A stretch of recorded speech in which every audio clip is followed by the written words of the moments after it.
Olá, seja muito bem-vindo e muito bem-vinda à nossa reflexão bíblica desta quinta-feira, sexta semana da Páscoa.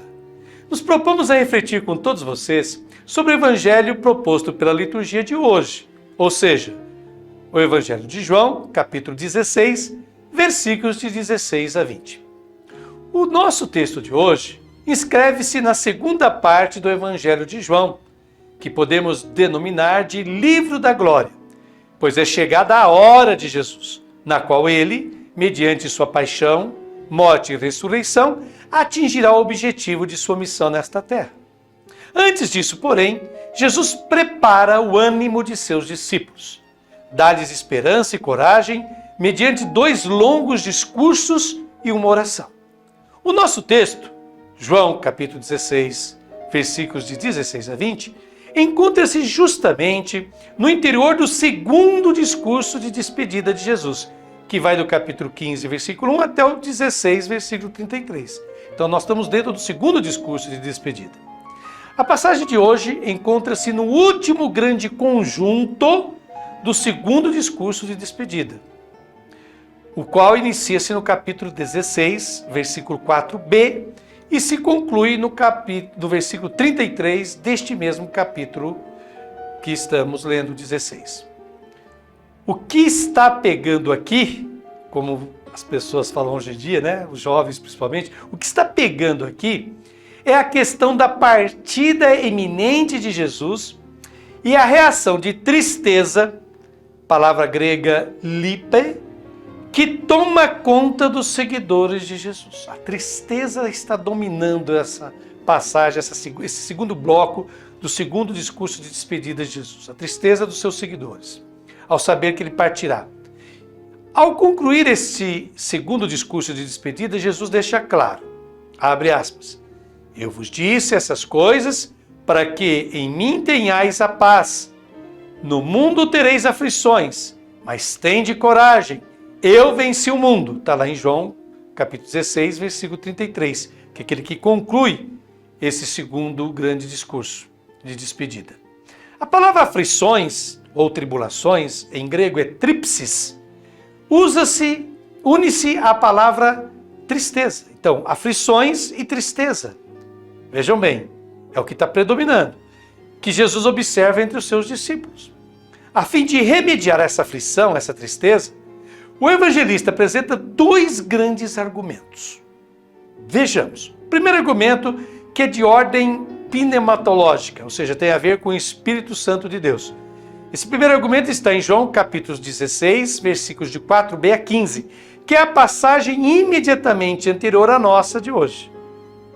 Lá o argumento é o seguinte: a passagem do tempo do Jesus terrestre ao pós-pascal não é marcada pela descontinuidade, nem pela perda, mas pela vinda do Paráclito, cuja atividade engloba seja o bem do mundo, como está lá em João 16, 8 a 11, seja o bem da comunidade, como está em João 16, de 12 a 14. Então o Paráclito, o Espírito da Verdade, é enviado para fazer bem ao mundo e à comunidade dos filhos de Deus.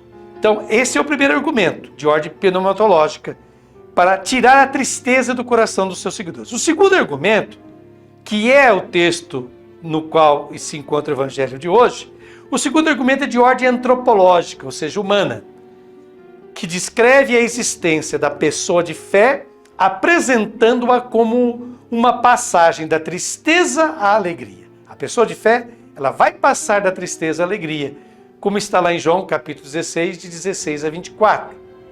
E da incompreensão à compreensão, como está lá em João 16, de 25 a 33.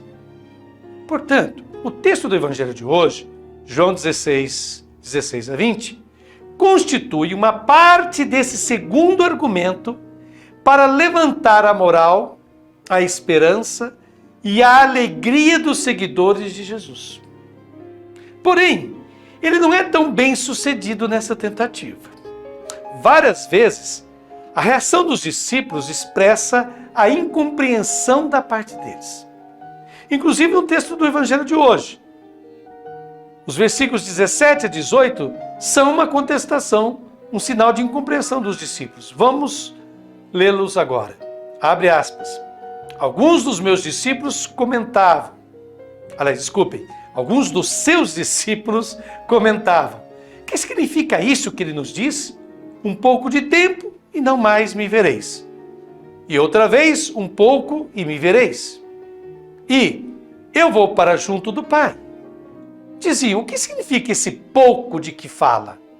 Não entendemos o que ele quer dizer. Como dissemos acima, o nosso texto de hoje procura desenvolver o argumento de que, com Jesus, passamos da tristeza à alegria.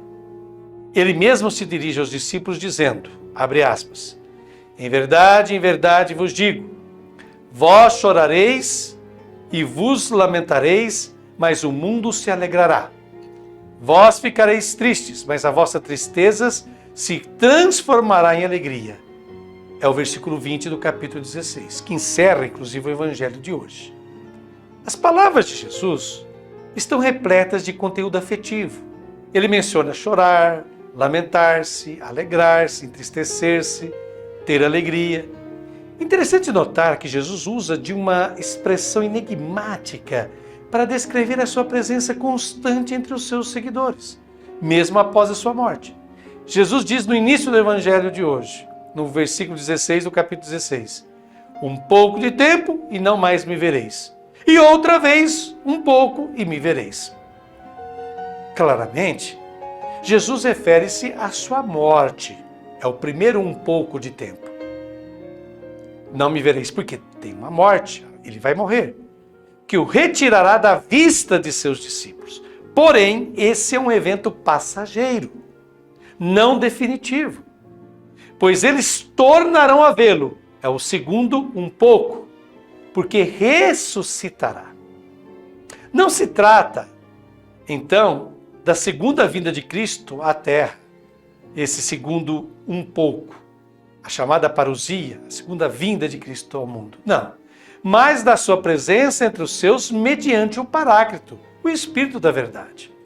Jesus vai voltar a se fazer presente logo após a sua ressurreição. As palavras utilizadas aqui, bem como o contexto geral, nos leva a essa interpretação.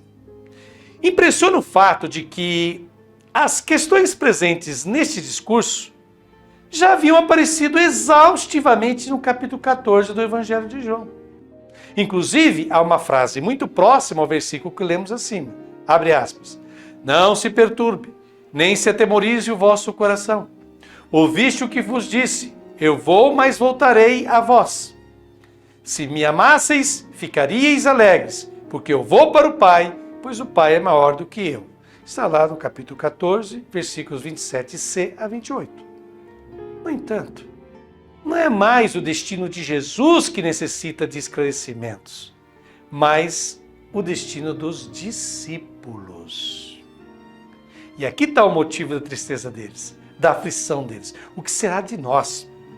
Não é só uma preocupação o que será de Jesus, mas o que acontecerá conosco sem a presença de Jesus. Eles não entenderam que Jesus não se retirará da presença deles. Afinal, ser cristão é estar disposto a conviver com esse duplo um pouco de tempo. Isso mesmo. A existência cristã é uma existência em transição.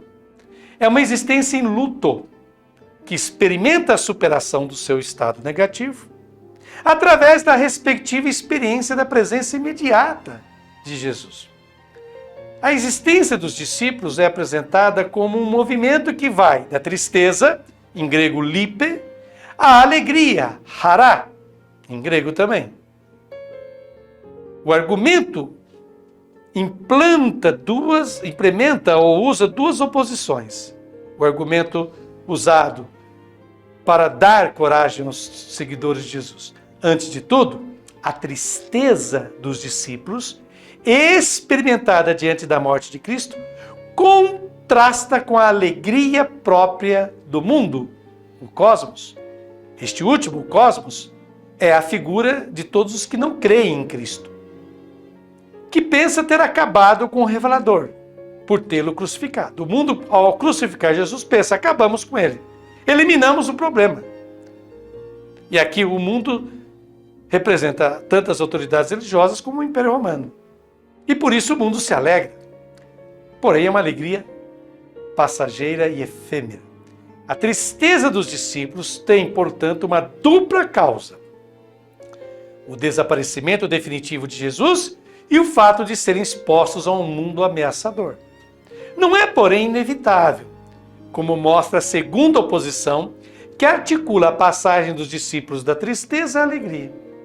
A tristeza ligada à morte de Cristo, e portanto a sua ausência, é subvertida pela certeza pascal: o crucificado está vivo. Da tristeza, portanto, brota a alegria. E olha, nos tempos que correm, estamos de fato necessitando dessa esperança, não é verdade? Obrigado por nos ter seguido com tanta atenção e carinho durante esta reflexão do Santo Evangelho. Fique sempre ligado, ligada neste canal do YouTube. Aqui, a Palavra de Deus ocupa o lugar central. Fiquem com Deus.